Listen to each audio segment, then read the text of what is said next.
Danny Segura for MMA Junkie. I'm joined by American Top Team coach Mike Brown. It's become kind of a tradition. Mike Brown checking in with us like every now and then. So a lot has happened recently. So want to get his take on a few things. Mike, first of all, has your blood pressure dropped from the Poirier fight? How are you feeling? Yeah, man, that's another wild one, right? Every fight Dustin's in is fight of the year type candidate. It's not what you always want, but that's what he's in, right? He time and time again he that just what's in his blood, man. It's not. Sometimes it's easy, but it's not always easy. But both guys are going to get banged up, and it was definitely a fight of the year candidate type fight, and that's what he does. Yes, it was a wild fight with Dan Hooker, one of the best fights we've seen in a long time. And this year we've been quite spoiled as far as fights. I mean, you know that as well. You were in the corner for Yana and Jacek when she fought Zhang Weili. So there's been certainly a lot of fun fights recently. As a coach, I mean, you mentioned it there with Poirier. He's kind of become this guy very much like Justin Gaethje. Like he's developed this reputation where we know what to expect. Like you're in a Dustin Poirier fight, it's gonna be a war. Do you kind of just let him be at this point, or do you still kind of try to manage that a little bit and be like, hey, maybe we should take things a little bit more defensively, or go about things a certain way? I mean, I think we have in a lot of ways. He hasn't he doesn't put himself out there as much like he used to. He definitely is a little more cautious. It might not appear that way, but he's definitely more cautious. I mean, it used to be that he would get out there and he was like trying to put guys away right away. Like in the first 2 minutes, he was just trying to get you out of there real quick, and it would work. It would work 3 out of 4, 4 out of 5 times against world-class fighters. But once he started like being a little more careful, a little more cautious, his winning percentage went up, and he was even his winning percentage is much higher, and but he's fighting the best in the world. He's fighting literally the guys that are all in the top 5 now. So nothing's going to come easy, right? You're fighting the absolute best. Yeah, certainly. And I want to talk about sort of some of the adjustments he's made, not only for this fight, but also just in his career in general. But as far as the fight itself, we saw obviously the first 2 rounds I mean, the whole fight was competitive, but for the most part, the first 2 rounds, I think we can all agree that it went to Dan Hooker, and then the tide sort of seemed to turn, and then it was all Dustin Poirier from there. Did you guys expect that, given the fact that Poirier does have more of the 5-round of experience? Did you guys expect that to sort of, really come in the fight late, or is that just kind of how the fight played out? Didn't expect it. We knew it was a possibility. We would have liked to won every round, but definitely know that Dustin is capable of doing good things late in a fight. So no matter where he is in a fight, he's always in it. Even in the Khabib fight, I still had confidence in him, man. He can pull things off at any moment of any fight. 4th round, 5th round, doesn't matter. The first 10 seconds or the last 10 seconds, he's a dangerous guy. So it's so weird to say, even though like in the fight he was down 2, still had confidence, still, thought he was going to pull it off. I thought he was going to do it. And it's not how I wanted it to go down, but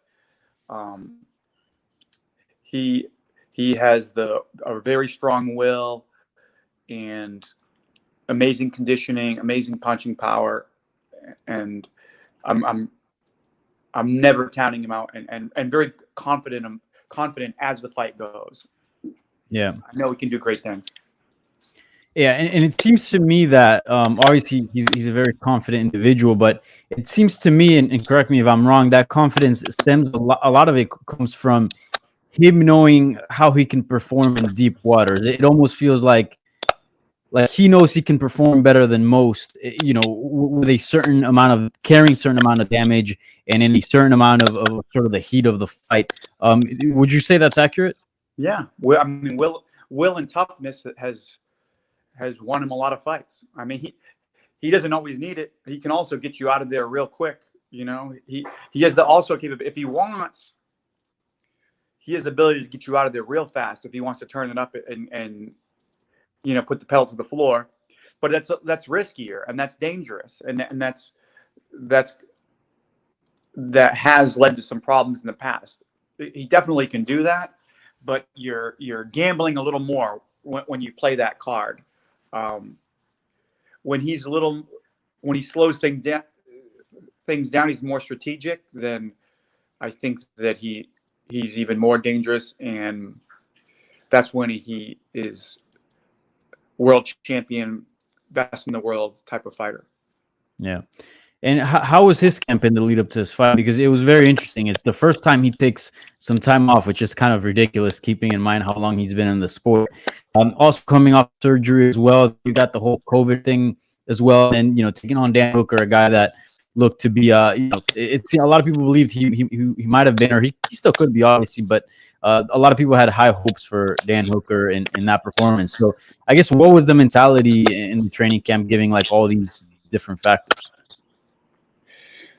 I mean, business as usual. He's Mm-hmm. training hard, working hard, and taking what fights put in front of him.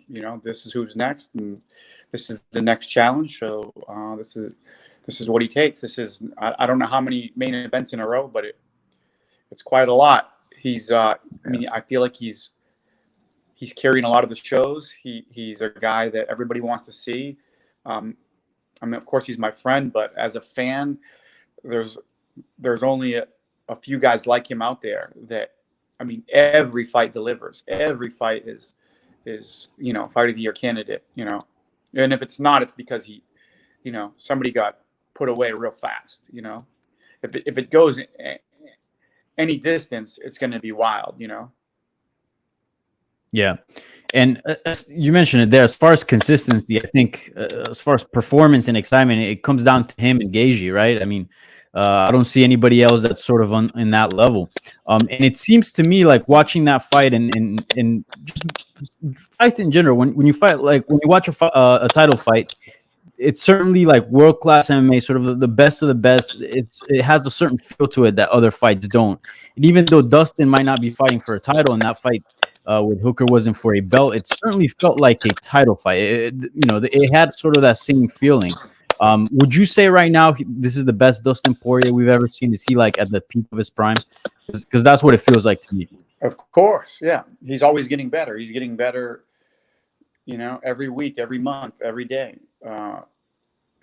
And I mean, talk about consistency. That he's starting to break longevity records now. This guy's been in the UFC since like I don't know, 21 years old, something ridiculous like this. It's been a long time.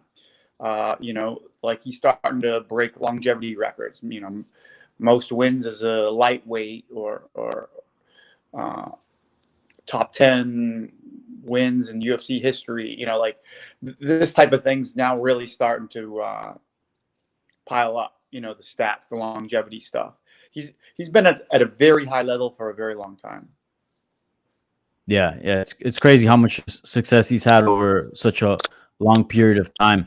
And I know in a couple of interviews you kind of discussed Pay a little bit, and I don't want to get too much into it because I don't want you to speak for him. But it seemed for a long time in order to make big money in the UFC, you needed that belt, right? You needed that championship money. But since there's been like a few cases like Nate Diaz, Jorge Masvidal, other guys that kind of develop big fan base and reputation that can have big fights and make good money without having to depend on a title. Do you feel like Dustin Poirier should be put in that category? Yeah, I mean, at the end of the day, if it's about pulling weight, if you're a draw, if you're the guy people are paying to see, then you deserve the money. And obviously, he's a draw. He's a guy that people want to see. He's a guy that puts on a show. He's a guy that delivers every time. Every time it's wild. It's chaos. It's fight of the year. It's fight of the night. It's somebody's getting messed up, and he delivers every time. Yeah, for sure. And as far as what's next for him, he's kind of in a tricky situation because obviously the lightweight title fight situation seems a little bit up in the air. Recent, like today, actually, we found that Habib Nurmagomedov's dad, passed unfortunately, and we don't know if that fight's with the unification bout with Justin Gaethje is going to go down in September. But as far as a path, where do you see him going next? Is it waiting for what happens between those two, or is there another contender that you think could be next for him? I mean, I think he is. I think he needs a break. I think that was a very difficult fight. This is not something that you want to have a high number of these type of fights, or you don't want to have these type of fights frequently. This is something where he probably should take a little bit of time, and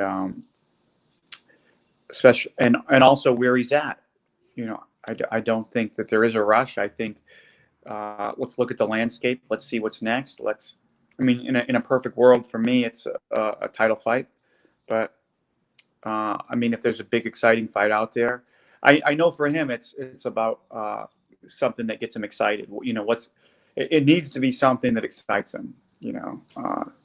Something that motivates him, makes him wanna.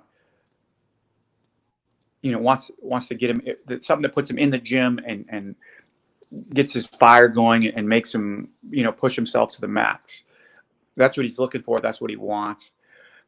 Especially when you've had so many like high level UFC fights, that it takes a little more now to get that fire going. And they're out there, but it's not about just taking any fight, right?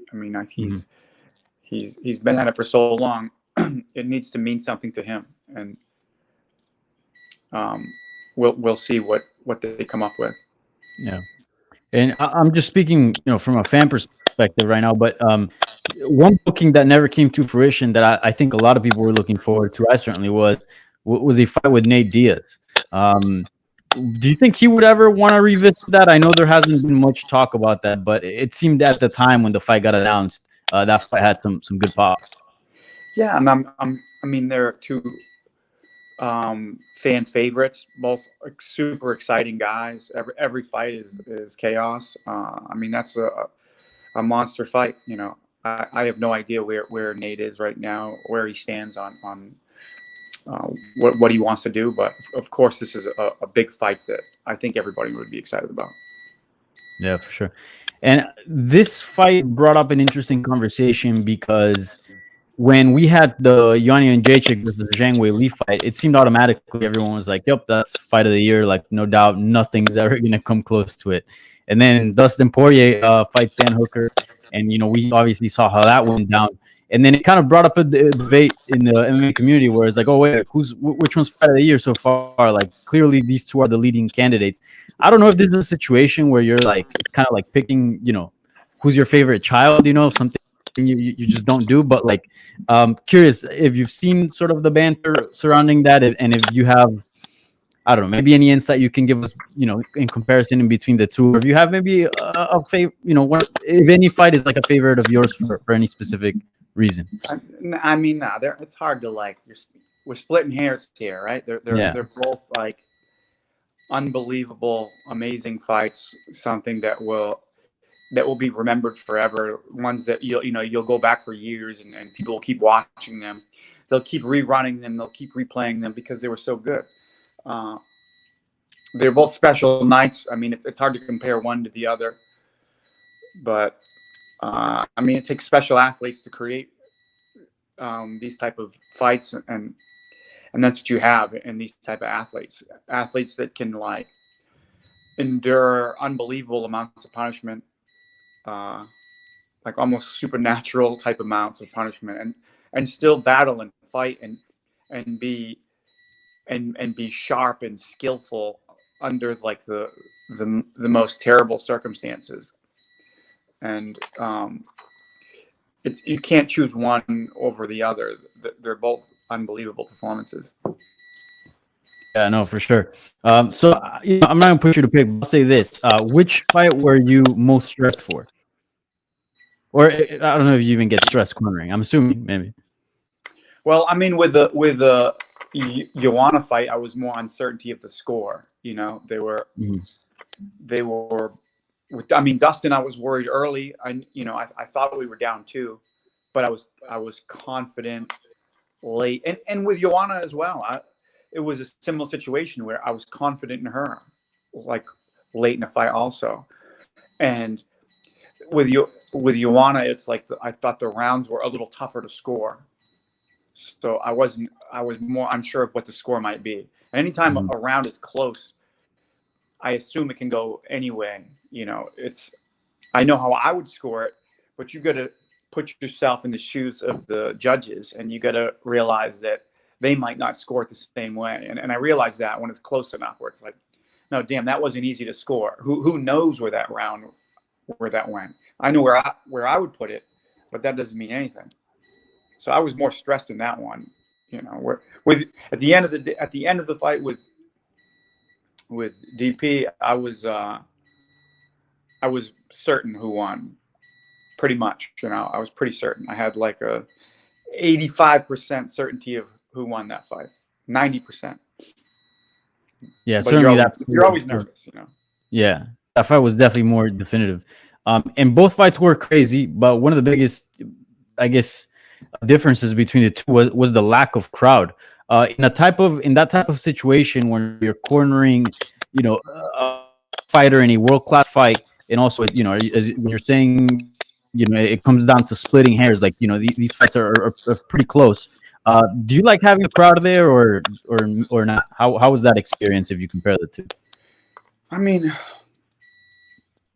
having a crowd, I mean, is a little more stressful. You know, there's a lot more going on, but it would definitely jump up the excitement factor. You know, if you thought that fight was Hmm. exciting without a crowd, if I had to guess with a crowd, it would have been 10 times more, because when the people are going wild, and I mean, this adds to it. You know, it just adds to the chaos. You know, and I think it would have been even crazier, or it would seem crazier if there was a crowd there. No, yeah, for sure. The crowd would have been going insane. Um, Now let's switch gears here. Another fighter of yours who's not fighting, but certainly always in the news, Jorge Masvidal. He was supposed to fight Kamaru Usman for the welterweight title. That fight didn't come to fruition. They had him and the UFC had some differences. Now we have Gilbert Burns challenging Kamaru Usman. I'm curious if obviously I don't want you to speak on his behalf, but I do want to ask you about where Masvidal is at this point in time. Is he training? Is he ready to go for a fight? What sort of I guess where is he at as far as being ready for a fight? He's training hard. He's the best he's ever looked. He's done some. I mean, this guy's a student of the game. You know, maybe the greatest student the sport has ever seen. He is he for when the fight was on the table. He had brought in some very high level wrestlers, Bo Nickel, Cody Law, few other guys from Penn State that were helping him with his wrestling defense, wrestling offense, and he was at it, man. He was grinding, he was working, he was adding new weapons, new tools, new techniques, like he always does, and some stuff that I've never seen. Some really interesting technique, and this guy can. This is one of his best attributes: is the ability to add new tricks and new techniques to his game. And this guy has more techniques than anybody, and he's ready to go, man. He's once they come to an agreement on what he's worth, he he's ready to fight anybody. Do you think he's set on fighting for a belt, or do you think at this point he can take other avenues and fight other contenders? Well, I mean, I think he wants the belt, but I mean, at the end of the day, money talks, you know. But I mean, the belt, I'm sure, is what he wants. But a giant fight with whoever can, he's not above that, I'm sure. Because at the end of the day, it's about, you know, feeding your family and retiring comfortably. Yeah, for sure. And if he does fight for the belt, which it seems like, that's probably the most likely thing, who do you think he'll end up fighting? Will it be Usman or Burns? I mean, it's not easy to pick. Both great fighters, both great athletes. It's interesting they've trained together, so they know each other very Yeah. well. Not easy to pick, Usman's got the conditioning and wrestling. I think that Burns has maybe an edge in power and jiu-jitsu. This is a coin toss. Not easy fight to pick. Both great fighters, both great athletes. Only time will tell. Yeah, for sure. Would it be safe to say that maybe you guys would prefer to take on Usman because, one, that rivalry, and also as a coach, I'm guessing you've already been preparing for that challenge? I mean, I don't think it matters a big deal. I mean, I think as of now, right now, maybe Usman has a bigger name because he's been the champion for longer. He's the better resume. But I'm not certain if that matters or not. Yeah, for sure. And now one more fighter that I want to ask you about, Amanda Nunes. Is she even training right now? I know she's taking some time off and she's got a baby on the way. Where is she at right now? I mean, even with a baby on the way, I saw her and Nina at the gym yesterday. They were helping a younger female fighter get ready for her up and coming fight. They've been in the gym in the last week training. Even Nina, I don't know how many months along she is, but she was in the gym holding pads and working drills. Pretty funny to see, but they're back in there. So I see where their mind's at. Their mind is on the fight game, and they're looking ahead. They're still focused. It seems like. Because she's kind of teased with the retirement a little bit in the past and recently as well after that fight. And obviously she's the GOAT in women's MMA, so you kind of got to go, okay, like, you do whatever you want. But it's clear that, like, there's such a big gap between her and the rest of the division. Do you think she keeps fighting? I mean, because it seems there's not that many challenges, but at the same time, she can just further her legacy. It seems she can further her legacy for quite some time. I'm not certain. I don't know 100%. But at the end of the day, money talks. So it might come down to a money thing. I don't know what fight excites her right now. I mean, maybe there's probably not a lot. What's going to be offered to her is probably not going to be as exciting as what she's had to overcome to this point, right? Like fighting people like Cyborg, who are on however many year win streak, what's his 10-year win streak or something like this. This is pretty damn big, right? It doesn't get much bigger. Somebody bigger and stronger and everybody's afraid of, or a Ronda Rousey, or, name the challenge that she's overcome. So just how the landscape sits, there's nothing that's going to really, even though there might be challengers that are equally as worthy, if not more worthy in a way, but nothing that is kind of on paper that exciting.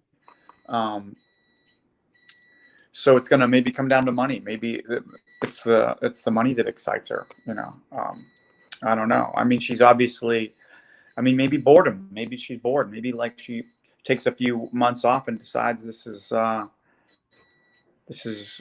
normal life is not what I want. Maybe I want to get back in there. I need that adrenaline again.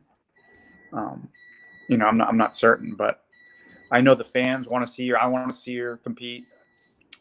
She's a unbelievable talent, and the greatest female fighter that's ever competed.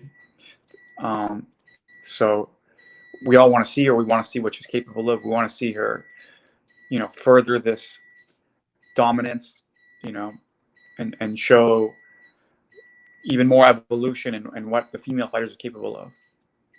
Yeah, for sure. And it almost feels like with certain fighters and in certain divisions, or especially in the men's, when you talk about the GOAT, it gets kind of tricky. But in the women's side of things, it's hard to argue against Amanda Nunes. So I'm curious, like, what do you think were sort of the components that turned her into the GOAT? Because I mean, it's clear that she is, the best fighter we've ever seen in women's MMA. Well, it's not so hard with the women because there's not as many weights, so they've all fought each other. So anybody else who might even be in that argument, she's fought them. Right. For the most part, she's fought. From almost. I mean, besides the 100 and 115, but 125, 135, 145, she's fought nearly every champion that's ever been in the sport, right? So there's not much to argue about, right? That's the reason it's so clear. I mean, had she not fought them all, then of course there's always an argument, right? But she's fought everybody. She's already beat them all, right? How can you argue anybody if she's already beat them? And with Valentina, very true. Also, with Valentina, it's twice. Yeah. Obviously Valentina is unbelievable and one of the greatest of all time, without a doubt. But she's climbed that mountain 2 times. Right, of course, yeah, and certainly the history as well must help. The fact that she's kind of been there since the very beginning. Yeah, absolutely. And from a technical standpoint, what do you think has set her apart from the pack? What do you think has been the key difference for her?